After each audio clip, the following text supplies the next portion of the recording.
Chapter 2.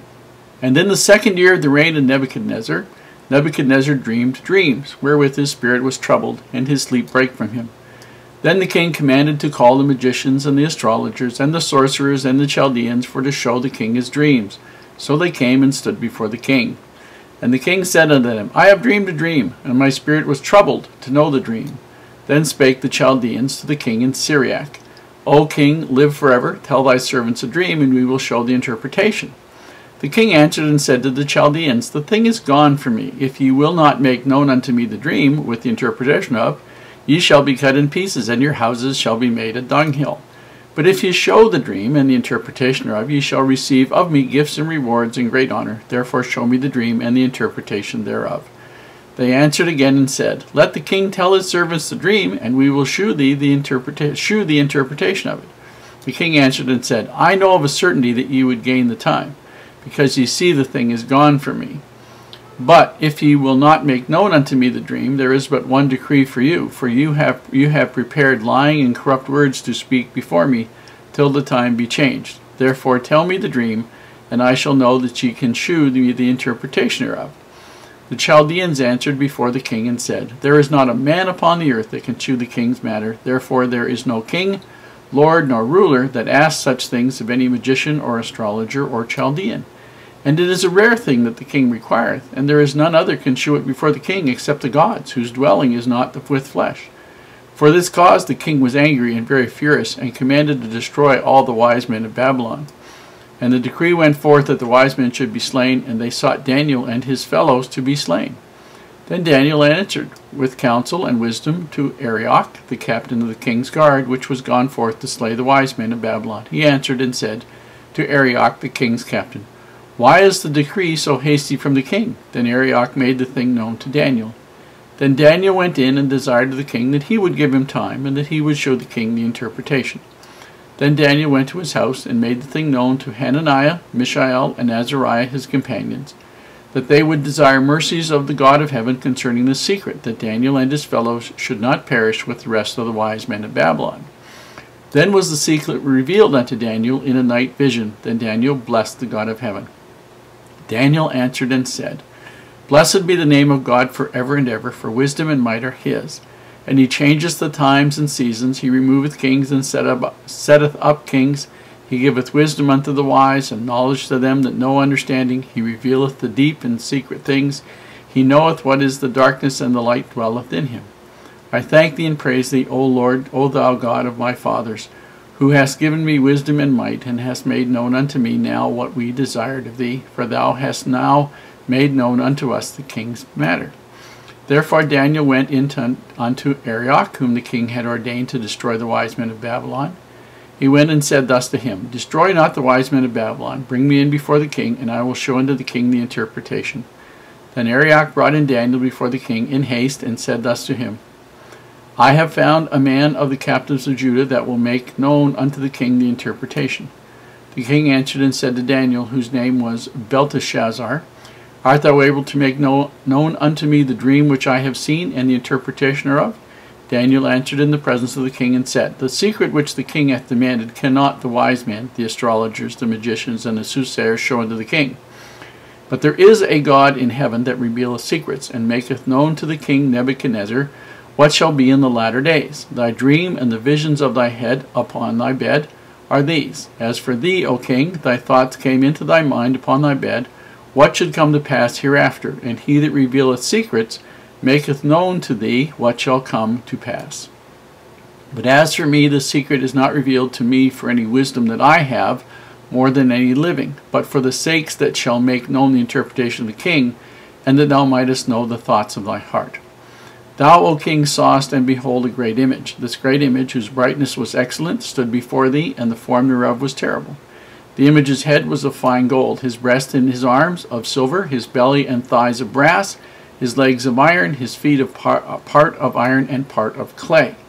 Thou sawest till that a stone was cut without hands, which smote the image upon his feet, that were of iron and clay, and brake them to pieces. Then was the iron, the clay, the brass, the silver, and the gold broken to pieces together, and became like the chaff of the summer threshing floors. And the wind carried them away, that no place was found for them. And the stone that smote the image became a great mountain, and filled the whole earth. This is the dream, and we will tell the interpretation thereof before the king. Thou, O king, art a king of kings, for the God of heaven hath given thee a kingdom, power, and strength of glory.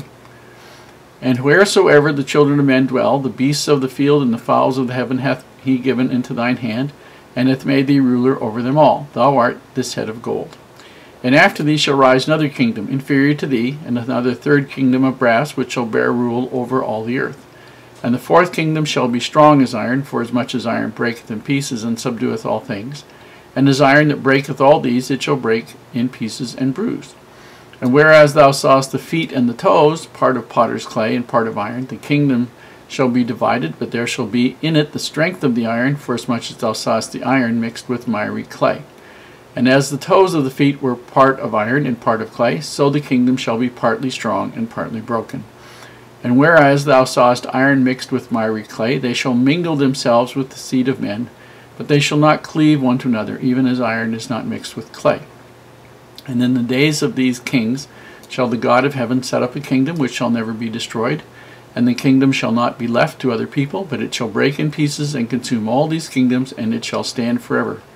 Forasmuch as thou sawest that the stone was cut out of the mountain without hands, than that it brake in pieces the iron, the brass, the clay, the silver, and the gold, the great God hath made known to the king what shall come to pass hereafter, and the dream is certain, and the interpretation thereof sure.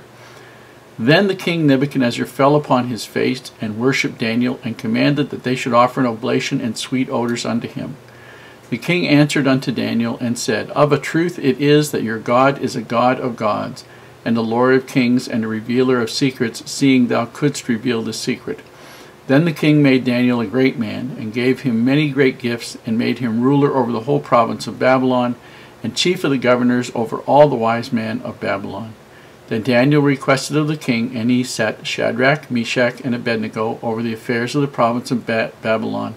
But Daniel sat in the gate of the king. Every king, every ruler, everybody who was anybody, had some kind of magician or astrologer or sorcerer or fortune teller or whatever, whose job it was to foretell the future. And these people would look, they'd kill animals and look at their guts, or they would interpret the dreams of the stars or whatever. And Nebuchadnezzar had his share of these people, and he didn't trust them at all. Now, it says he had the dream, and it troubled him because he wasn't sure of what the dream meant. Now, in verse 5, it says, the king answered, and they said, Tell thy servants the dream in verse 4, and we will shew thee the interpretation.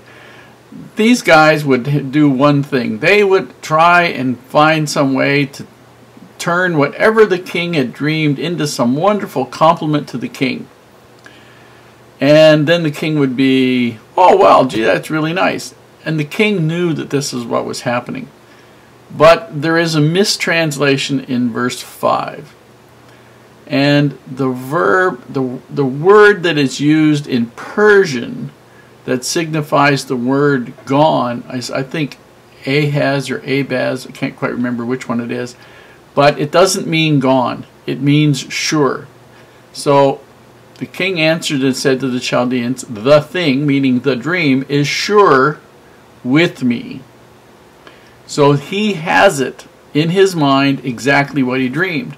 But he wants them to tell him, to show their magic, their skill, by telling him what the dream was. And if not, then you shall be cut into pieces, and your houses shall be made a dunghill. He's tired of these guys giving him lies.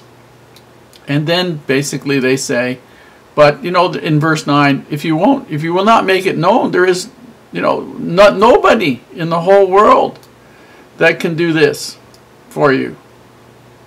And so the king decides. He's angry, very furious in verse 12, and he wants them all killed. Now, I'm going to do a separate commentary on the dream and the interpretation thereof, and then we'll pick up doing things normally.